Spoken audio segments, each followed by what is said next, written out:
This week on TechRap, Nokia unveils its latest flagship smartphone, the 41-megapixel Lumia 1020. We take a look at LG's upcoming flagship smartphone, the Optimus G2. And Plants vs. Zombies, It's About Time arrives early for users in Australia and New Zealand. We take the game for a spin and tell you what to expect.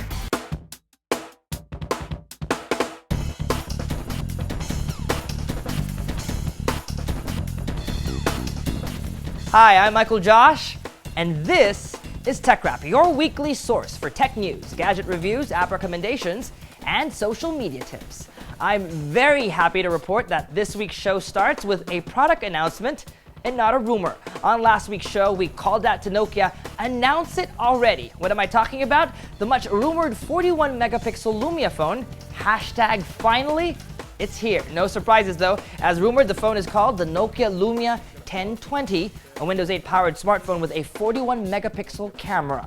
Other phone specs include a 4.5-inch AMOLED WXGA, that's 1280 by 768 screen made of Corning Gorilla Glass 3, a 1.5 GHz dual-core Snapdragon S4 processor, 2 GB of RAM, 32 GB of internal memory, a 2000 mAh battery, and LTE connectivity. On its front, the phone also includes a 1.2 megapixel wide-angle camera. Earlier this week, the phone's identity was confirmed accidentally by no other than Windows Phone head Joe Belfiore. The Microsoft executive uploaded these pics from a recent trip to Finland to his Flickr account. Exif data revealed the photos were taken using a Lumia 1020. Nokia says their new flagship smartphone will be available in the US starting July 26th and in China and in some European markets this quarter. The LG Optimus G Pro, which we reviewed back in April, is finally coming to the Philippines. TechRap received an invite to their launch event, which takes place on July 25th. Unlike the Korean version that we reviewed, though, the phone will not come with an antenna and won't have TV functionality. Otherwise, specs will be generally the same, but the announcement seems a little too late, as LG is already gearing up to launch the phone's successor, the Optimus G2. Leaked photos and videos reveal the phone will sport a 5.2-inch 1080p display with hardly any bezel and no physical buttons. In terms of shape, the front of the phone is almost reminiscent of the Galaxy S4, while the back is curved like an old iPhone 3G. If you take a closer look though, LG is putting the volume rocker on the back of the phone, interesting choice, right under what is rumored to be a 13-megapixel rear camera. The global launch of the Optimus G2 is set for August 7th in New York. Google continues to unify its communication apps. This week, the company announces users of its Google Voice service can now make and receive calls through Hangouts in Gmail, Google+, and the Hangouts Chrome app. It's basically like video calling, but this one lets you call phone numbers. What to do to activate? Nothing.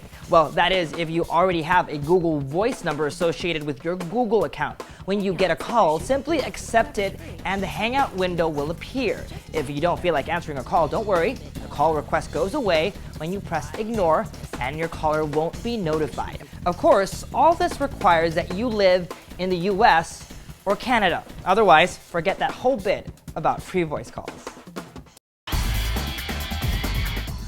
One of the most popular role-playing games of the late 90s is now on Steam. Digital game distributor Steam adds Final Fantasy VII to its library of games. The role-playing game, initially released for PlayStation all the way back in 1997, costs $11.99 or roughly over 500 pesos on Steam. This is not the first time Final Fantasy creator Square Enix released a Windows version of the game. The PlayStation Classic featuring Cloud Strife has been available for download since 2012.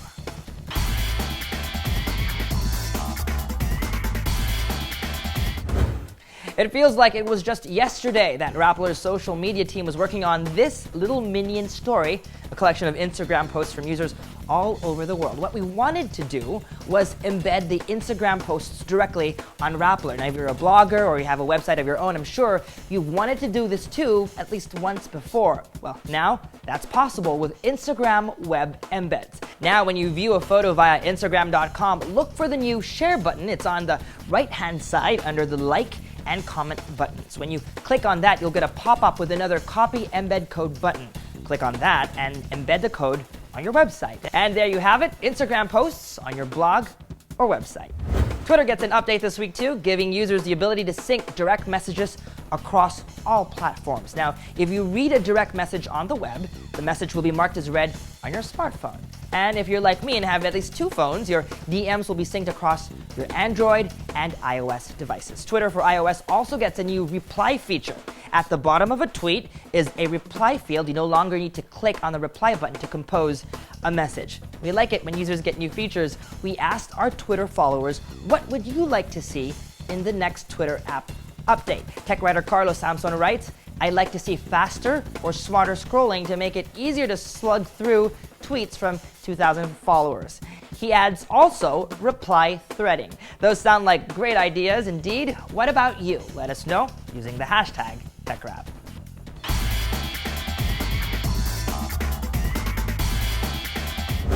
The sequel to the widely popular game Plants vs. Zombies comes sooner than expected. Ahead of its July 18th release date, the game was made available to users in Australia this week. TechRap quickly got its hands on the game, and we're happy to give you this quick review.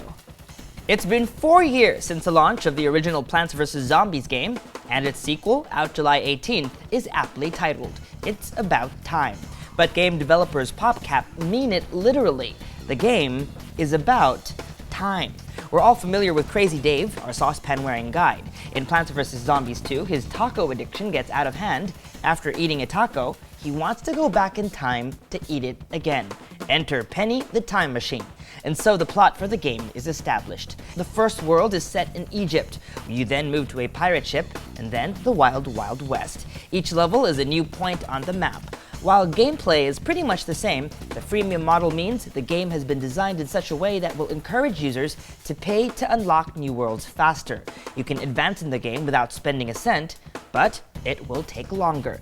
You can also pay to get power-ups, like this one, which gives the pea shooter temporary Armalite-like powers. There are a couple of new plants with new powers, including Bloomerang, which shoots boomerangs that hit zombies twice, Bonk Choy, a plant which packs a punch, and Pea Pod, one plant that shoots peas from 5 different heads. We haven't spent enough time with the game to say if we like it better than the original, but we're still playing, so that's definitely a good sign. And that was TechRap. We're still fresh from Nokia's Zoom Reinvented event, where they also announced that Windows Phone will be getting Vine, Path, and Flipboard, but still no sign of Instagram. For the latest news updates, don't forget, follow Rappler.com on social media. We're on Twitter, Facebook, Google+, and Instagram. If you have any tech questions, send me an email. It's techrap@rappler.com, or you can use the hashtag TechRap on Twitter. I love replying to all your messages. And if you love the show, share it along with all your friends on social media. Don't forget, episodes are posted every Sunday on Rappler.com. That's all for this week, folks. I'm Michael Josh. Thanks for dropping by.